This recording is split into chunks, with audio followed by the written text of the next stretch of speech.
Well students, अभी इस lecture में हम लेने जा रहे हैं मेटलर्जी ऑफ एल्यूमिनियम या एक्सट्रैक्शन ऑफ एल्यूमिनियम। तो एल्यूमिनियम की एक ही जो हमारे पास मेन प्रिंसिपल और है जिसका नाम है बॉक्साइट और जो हाइड्रेटेड एल्यूमिना है। इसकी कंसंट्रेशन के लिए हमने कंसंट्रेशन वाले जब हमने मेथड पढ़े थे वहाँ इसके लिए हमने एग्जांपल देखा था लीचिंग का। तो लीचिंग मेथड से इसकी कंसंट्रेशन की जाती है जिसको बेयर्स प्रोसेस कहा जाता है, जो हमने डिटेल में कंसंट्रेशन ऑफ द ओर्स वाले टॉपिक में कर लिया हुआ है। जब इसकी लीचिंग हो जाती है तो हमें मेटल जो है वो एल्यूमिना, प्योर एल्यूमिना की फॉर्म में मिल जाती है आफ्टर कैल्सिनेशन, जिसका फार्मूला मेनली है Al2O3। तो इलेक्ट्रोलिसिस ऑफ एल्यूमिना अब हम करने जा रहे हैं। Second step, electrolysis of alumina में हमें एल्यूमिनियम मेटल जो है वो मिल जाएगी। इसको हम करते हैं हॉल हेराल्ड प्रोसेस के द्वारा। इस प्रोसेस में क्या है आप देख सकते हैं, ये एक आयरन का टैंक है जो कैथोड का काम करता है। इस टैंक के साइड पे हमने कार्बन ग्रेफाइट की लाइनिंग की हुई है कैथोड के साथ, और ये कॉपर की स्ट्रिप के साथ नंबर ऑफ ग्रेफाइट रॉड रखी हैं। ये जो कॉपर स्ट्रिप है इसके साथ बहुत सी 3 4 5 ग्रेफाइट रॉड हो सकती हैं। ये कार्बन की रॉड जो हैं ये एनोड का काम करती हैं। तो इसके बीच में जो इलेक्ट्रोलाइट होता है वो mixture of aluminium fluoride 5 to 7% है। एल्यूमिना जो हमारी ओर है प्योर 2 to 8% है।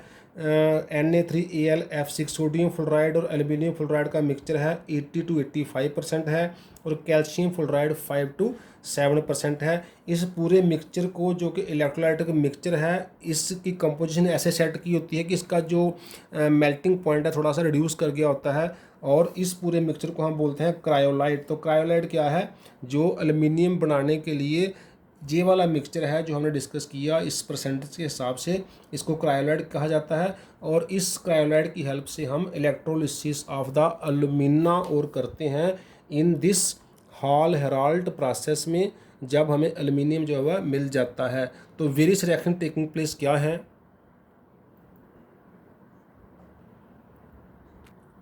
तो द रिएक्शन टेकिंग प्लेस क्या है, जो सोडियम फ्लोराइड एल्यूमिनियम फ्लोराइड है वो डिकम्पोज हो जाता है, सोडियम फ्लोराइड एल्यूमिनियम फ्लोराइड में सेपरेट हो जाता है। एल्यूमिनियम फ्लोराइड आयोनाइज हो जाएगा और उससे बनेगा एल्यूमिनियम के 3 पॉजिटिव और 3 टाइम F नेगेटिव। जो आयोनाइज हो गया जी वहाँ पे लिक्विड फॉर्म में हमें मिल जाएगा आयोनाइज होके। Add cathode aluminium 3 electron gain करके रिड्यूस हो गया एल्यूमिनियम लिक्विड फॉर्म में, मेटल फॉर्म में मिल जाएगा। और ऐड एनोड क्या होगा, एल्यूमिनियम ऑक्साइड जो हमारा ओर है, जो एल्यूमिना है, वो फ्लोराइड जो है उसकी ऑक्सीजन को रिप्लेस करके उसको एल्यूमिनियम फ्लोराइड बना देंगे, और 6 टाइम ऑक्सीजन जो है वो रिलीज कर देगा। एल्यूमिनियम फ्लोराइड फिर से ये वाला साइकिल, एल्यूमिनियम ऑक्साइड से एल्यूमिनियम फ्लोराइड बनता जाएगा, और एल्यूमिनियम फ्लोराइड ये वाला साइकिल से एल्यूमिनियम बनाता जाएगा। हम समय समय पर उसमें ऐड करते जाएंगे। और साथ में कार्बन जो है, जो ग्रेफाइट जो एनोड पे है, वो ऑक्सीजन से मिलके 2 इलेक्ट्रॉन लूज़ करके रिड्यूस हो जाता है, सॉरी ऑक्सीडाइज हो जाता है CO में भी, या फिर 4 इलेक्ट्रॉन लूज़ करके वो CO2 में भी रिड्यूस हो सकता है। तो ऑक्सीडाइज एनोड पे ऑक्सीडाइज जो कार्बन है जो ऑक्सीडाइज हो रहा है, 2 इलेक्ट्रॉन लूज़ करके CO बना रहा है, या फिर जो ऑक्सीडाइज हो रहा है CO2 में 4 इलेक्ट्रॉन लूज़ करके। तो क्योंकि C जो है वो भी साथ साथ कंज्यूम हो रहा है, तो क्या होता है, for each kilogram of aluminium half kilogram of carbon जो है वो बर्नट हो जाता है और एस्केप कर जाता है। सो एनोड जो है needed to be replaced periodically, क्योंकि एनोड कंज्यूम हो रहे हैं, उनको समय समय पे हम रिप्लेस करते रहते हैं उनकी रॉड्स को। The aluminium metal liberated at the cathode जो हमें नीचे मिल रही है मेल्ट करके at the high temperature of the tank. The molten metal जो है heavier than the molten cryolite sinks, वो नीचे आ जाती है to the bottom of the tank from where it is drawn periodically, जो समय समय पर उसको हम निकालते रहते हैं वहाँ से थ्रू द टैपिंग होल, जो साथ में हमने डायग्राम में देखा था। द मेटल ऑब्टेन जो हमें मिलती है फर्स्ट स्टेप में after electrolysis, that is about 99.5% pure. तो वो 0.5% उसमें अप्रॉक्सीमेटली इम्प्योरिटी है, मीन्स वो पहले ही हाईली प्योर एल्यूमिनियम हमें मिल जाता है।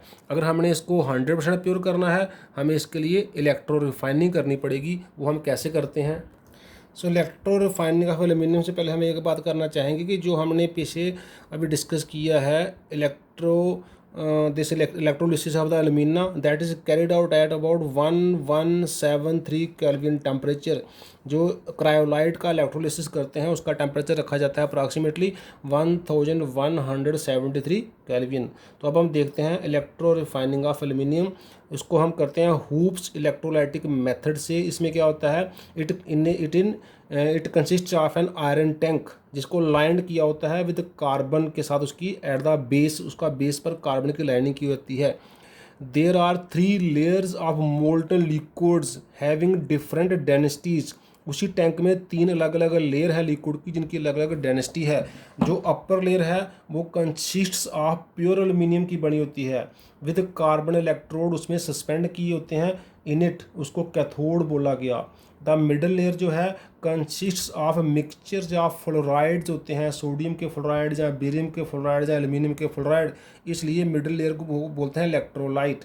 और जो बॉटम लेयर है इज इम्प्योर एल्यूमिनियम है, जिसको जो एनोड का काम करता है। तो टॉप लेयर प्योर एल्यूमिनियम है, कैथोड का काम करेगा, उसमें ग्रेफाइट की जो कार्बन की राड डिप की हुई है। मिडल लेयर जो फ्लोराइड्स हैं सोडियम बेरियम एल्यूमिनियम के, वो इलेक्ट्रोलाइट का काम करेगा।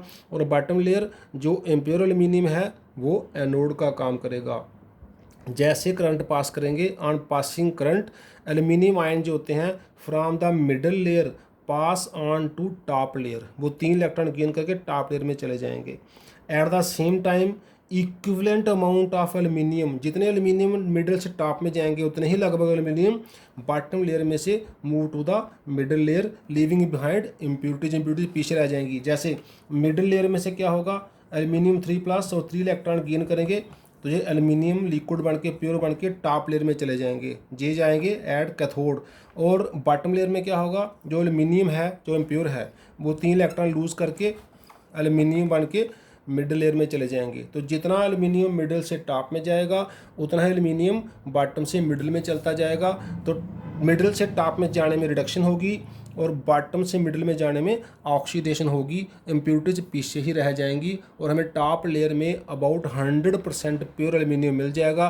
पीरियडिकली हम समय समय पर बाहर से और इसमें इम्प्योर एल्यूमिनियम डालते रहते हैं और प्योर एल्यूमिनियम इसमें से निकालते रहते हैं। जहाँ तक मेटलर्जी ऑफ सिल्वर की बात है, वो हमने ड्यूरिंग दिस कंसंट्रेशन वाले स्टेप में जब लीचिंग किया था हमने उसकी एक एग्जांपल की थी कि जो सिल्वर होता है वो हमें लीचिंग के दौरान ही प्योर या क्रूड फॉर्म में मिल जाता है। तो उसको प्यूरीफाई करने के लिए हम फिर इलेक्ट्रो रिफाइनिंग का प्रोसेस लगाते हैं जिसमें इम्प्योर सिल्वर को एनोड बनाते हैं और प्योर सिल्वर की स्ट्रिप को कैथोड बनाते हैं और सिल्वर नाइट्रेट जो है हम इलेक्ट्रोलाइट लेते हैं। बाकी सिल्वर की एक्सट्रैक्शन हमने वहाँ पढ़ा था साइनाइड प्रोसेस से, उसमें क्या होता है सिल्वर जो है वो साइनाइड से कम्प्लेक्स बन के पहले सॉल्युबल फॉर्म में चली जाती है, तो बाद में उस सॉल्युबल फॉर्म में से हम जिंक मेटल ऐड करके सीडलिंग करके वो जिंक जो है डिस्प्लेस कर देता है फ्रॉम द कम्प्लेक्स सिल्वर को, सिल्वर बाहर आ जाता है क्रूड फॉर्म में और जिंक का कम्प्लेक्स बन जाता है। ये सारा प्रोसेस हमें ड्यूरिंग कंसंट्रेशन कर लिया था। इलेक्ट्रो रिफाइनिंग में जैसे कॉपर सल्फेट में किया, जैसे जिंक सल्फेट में किया, ऐसे ही आपने सिल्वर के लिए इलेक्ट्रो रिफाइनिंग करना है। जैसे कॉपर जिंक का किया, सिर्फ क्या था, कॉपर के लिए कॉपर सल्फेट इलेक्ट्रोलाइट था, जिंक के लिए जिंक सल्फेट था, सिल्वर के लिए सिल्वर नाइट्रेट जो है विद 1% नाइट्रिक एसिड इलेक्ट्रोलाइट होगा। बाकी वही होगा कि जो सोल्यूशन में सिल्वर होगा आयंस वो कैथोड पे डिपॉजिट हो जाएगा और जो एनोड पे सिल्वर होगा वो डिजॉल्व होके सोल्यूशन में इक्विवेलेंट मोड में चलता जाएगा। तो कैसे होगा, जो सिल्वर आयन जो सोल्यूशन में है वो 1 इलेक्ट्रॉन गेन करेंगे, रिड्यूस होकर सिल्वर सॉलिड बन के कैथोड पे डिपॉजिट कर जाएंगे और जो सिल्वर सॉलिड है एनोड पे बैठा हुआ है वो 1 इलेक्ट्रॉन लूज करके सिल्वर आयन बन के एक्वस फॉर्म में एनोड से निकल के वहाँ एट एनोड से निकल के वहाँ पे डिजॉल्व हो जाएगा। तो जितने सिल्वर डिपॉजिट हो जाएंगे इक्विवेलेंट अमाउंट में उतने सिल्वर उसमें डिजॉल्व होते जाएंगे। इस तरह से हमें प्योर सिल्वर जो है वो मिल जाएगा। इससे हमारा इस लेसन में अप्रॉक्सीमेटली जो हमने ऑलमोस्ट इस चैप्टर को कंप्लीट कर दिया है। तो हम अब यही क्लोज करते हैं। अब हम नया लेसन जो है नेक्स्ट लेक्चर में लेंगे। थैंक्स।